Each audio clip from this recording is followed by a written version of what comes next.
कमरे में पढ़ाई कर रही थी और पिता किचन से चाकू लेके कमरे की तरफ जाता है। यहाँ माँ ये सारा मामला जब देखती है, पिता को बेकाबू देखती है, बेटी को चिल्लाते हुए देखती है, तो वो भी दौड़ी-दौड़ी कमरे में जाती है। वहाँ वो देखती है कि उसका जो पति होता है, अपनी जवान बेटी पर चाकू से वार कर रहा होता है। बेटी अपने आप को बचाने के लिए कमरे में इधर-उधर अपने आप को बचा रही थी, भाग रही थी और माँ को बचाने की गुहार लगा रही थी। माँ ने इस बात का विरोध किया तो पति ने अपनी पत्नी के ऊपर भी चाकुओं से वार कर दिया है और बेटी को गर्दन में इधर-उधर शरीर के अलग-अलग हिस्सों में चाकू मार देते हैं। 2 चाकू वह लेके आते हैं, एक गर्दन में मारते जो गर्दन में फँस के चाकू टूट जाता है और दूसरे चाकू से वह शरीर के बाकी हिस्सों में वार कर देते हैं और ऐसे करके लगभग 18 वार वो उस पे करते हैं और जब लड़की मूर्छित होके जमीन पे लेट जाती है, गिर जाती है, तब ये जो पिता होता है, उसके शरीर के ऊपर खड़ा हो जाता है, गर्दन के ऊपर। ये सब खौफनाक मंज़र जो माँ देख रही होती है और सीसीटीवी फुटेज में भी कैद हो जाता है। वो 1-2 वीडियो भी अपने मोबाइल में बना लेती है ताकि वो ये सारा मंज़र घायल खुद भी हो गई थी, बचाने की खुद भी कोशिश कर रही थी, उसके भी हाथ में चाकू लगा इसी दौरान। जब चिल्ला-चोट हो रही थी, ये मोहल्ला पड़ोस ने ये सारा मंज़र देखा तो जल्दी से नजदीकी पुलिस स्टेशन में इसकी खबर दी और पुलिस भी मौके पर आ जाती है और इस पिता को गिरफ्तार कर लेती है और ये सारा मंजर जो भी देखता है, देखता ही रह जाता है। और जब ये वीडियो सोशल मीडिया पे वायरल होती है तो हर किसी के मन में एक सवाल आता है कि आखिर ये पिता अपनी बेटी के साथ ऐसे कैसे कर सकता है? चाहे बेटी की कितनी भी बड़ी गलती क्यों ना हो, कहा सुना जा सकता है, बातचीत होती है, और भी रास्ते होते हैं, लेकिन एक पिता इतना शैतान कैसे बन सकता है? आइए इस पूरी घटनाक्रम को विस्तार से समझते हैं। दरअसल होता क्या है कि रेखा राजपूत अपनी बेटी सिमरन राजपूत के साथ उत्तर प्रदेश के लखनऊ में विज्ञानपुरी कॉलोनी में रह रही थी और ये इनकी लव मैरिज है, यानी ये सौतेले पिता थे सिमरन के।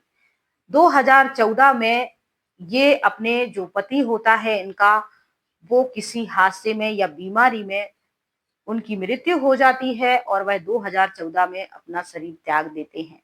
इनके पास 2 मकान होते हैं जिनकी कीमत करोड़ों की होती है।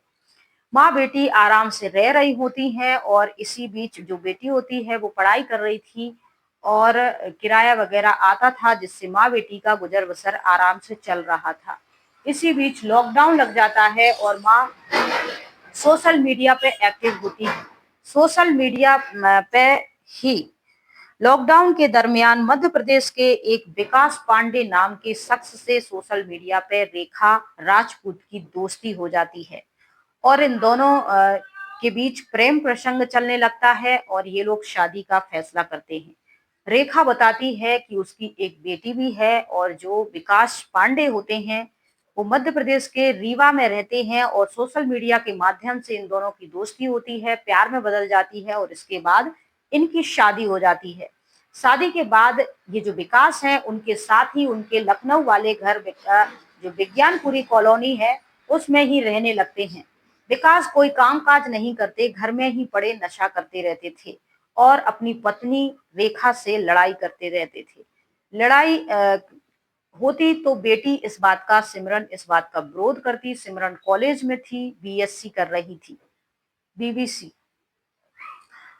कॉलेज में थी, फर्स्ट ईयर था उसका और वो अपनी पढ़ाई कर रही थी। वो अक्सर उनके माता-पिता का जो व्यवहार था, जो लड़ाई थी, उससे परेशान थी और अपने पिता को इसके लिए रोकती थी। माँ को समझाती थी कि इस शख्स को घर में नहीं रहने दो। इससे ये जो विकास था नाराज रहता था। साथ ही वह सिमरन जो कि उसकी सौतेली बेटी थी, उस पर गंदी नज़र रखता था, उसके साथ उसे गलत तरीके से छूने टच करने की कोशिश करता था और जब वह इसका विरोध करती थी तो वह गुस्सा हो जाता था। रेखा ने बताया है, मीडिया में दिए बयान के मुताबिक रेखा ने कहा है कि मेरे पति कुछ दिन से कुछ चाकुओं पे धार लगा रही थी किचन में, लेकिन मैंने नोट नहीं किया। मैंने सोचा कि चलो ऐसे ही होगी। वो कोई काम-काज नहीं करते और नशा करके घर में पड़े रहते। मेरी बेटी पर भी गंदी नज़र रखते थे।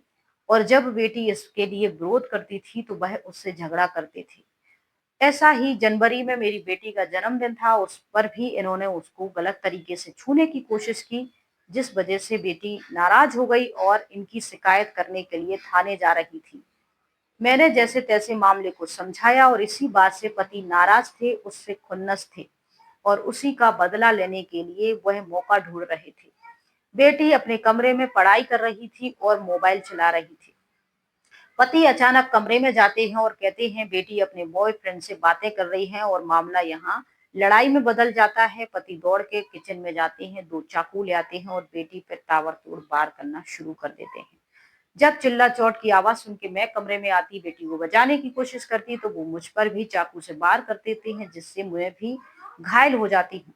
फिर मोहल्ला पड़ोस के लोग आते हैं, तब तक मेरे पति जो होते हैं बेटी को मार देते हैं और उसे जान से मारने के लिए उसकी गर्दन पर खड़े हो जाते हैं और कूदते हैं।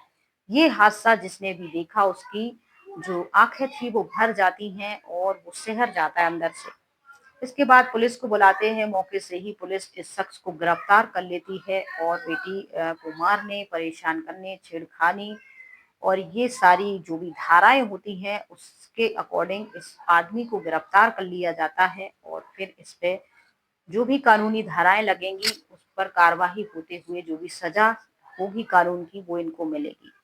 इस कहानी में फिलहाल इतना ही और सुनाने के पीछे एक ही उद्देश्य है कि आप अगर संपन्न हैं, माँ-बेटी हैं या बाप-बेटी हैं या जो भी हैं, कोई एक पार्टनर आपका किसी कारण से दुर्घटनाग्रस्त होके चला गया है आपके जीवन से, तो आप अपने आप को सँभालिए जैसे-तैसे और अपने जो भी बच्चे हैं, बेटा हो, बेटी हो, उसको सपोर्ट कीजिए। अगर आपके पास पैसों की कोई कमी नहीं है, आपके पास किराया आ रहा है, कोई जॉब है, इंश्योरेंस है, किसी भी तरीके से आपके पास कोई बिज़नेस है, तो उसमें आप संतुष्ट रहिए, खुश रहिए, अपने बच्चों पर ध्यान दीजिए क्योंकि पार्टनर से सुख मिलना होता तो पहला ही पार्टनर आपका लाइफ टाइम तक साथ देता। बीच में चले गए इसका मतलब अब आगे की ज़िंदगी आपको खुद ही गुज़ारनी है। इस तरीके से सोशल मीडिया पे किसी पे भी भरोसा मत कीजिए और किसी ऐसे इंसान के साथ अपने जीवन साथी बनाने की इच्छा मत जताइए जो पहले से ही बेकार हो, बेरोजगार हो, कुछ करता-धरता ना हो और नशे आदि का शिकार हो। तो इन सब चीज़ों से दूर रहिए, दूरी बना के रखिए और कोशिश कीजिए, हिम्मत जुटाइए, अपने बच्चों को अकेले पालने की, अच्छी शिक्षा देने की और ये सब कुछ करने की। बाकी आपका इस पूरे घटनाक्रम पर क्या ओपिनियन है कमेंट बॉक्स में ज़रूर बताइएगा और साथ ही आपके पास कोई सुझाव है तो वो भी ज़रूर बताइएगा। ध्यान रखिए अपना। जय हिंद, जय भारत। राधे राधे।